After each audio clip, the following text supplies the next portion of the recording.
हाँ, जो आपने बिजली मुद्दे को लेकर कोट करके देखिए, बिजली के जो रेट बढ़े हैं उसके खिलाफ हम लोगों ने क्या किया है कि एपीलेट ट्रिब्यूनल फॉर इलेक्ट्रिसिटी नई दिल्ली, उसके पास हमने ईमेल भेजकर आप याचिका हमने दायर कर दी है। हमारा कहना यह है कि एपीलेट ट्रिब्यूनल फॉर इलेक्ट्रिसिटी ने एक आदेश दिया था। उस आदेश के तहत में ये कहा गया है कि यदि मान लीजिए आप देरी होती है तो उस घाटे का बर्डन जो है, उसका बोझ जो है उपभोक्ताओं पर नहीं डाला जाए। लेकिन आयोग ने क्या किया, 9 महीने के बाद इस दर निर्धारित किए और 2000 करोड़ का घाटा उपभोक्ताओं पर डालकर बिजली के रेट बढ़ा दिए हैं। ये clear cut appellate tribunal for electricity का आदेश का उल्लंघन है।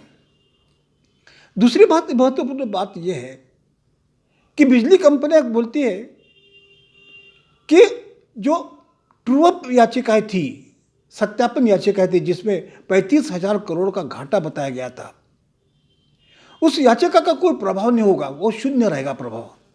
ये क्लियर कट धोखा है, उपभोक्ताओं के साथ धोखा है। ये सारी याचिकाएं अभी विद्युत नियामक आयोग के पास पेंडिंग पड़ी है, जिसके ऊपर विद्युत नियामक आयोग ने अभी कोई निर्णय नहीं लिया है।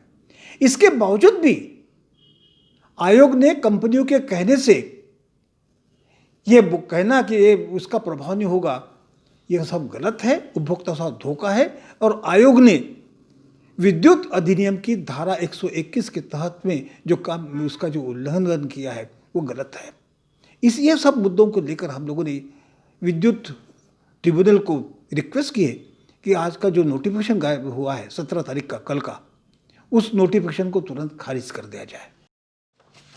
देखिए, इसमें जनता की तो कोई गलती है नहीं।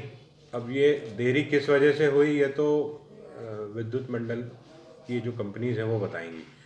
और देरी होने के कारण जो घाटा हुआ है उसकी वसूली आम जनता से करना सरासर गलत है।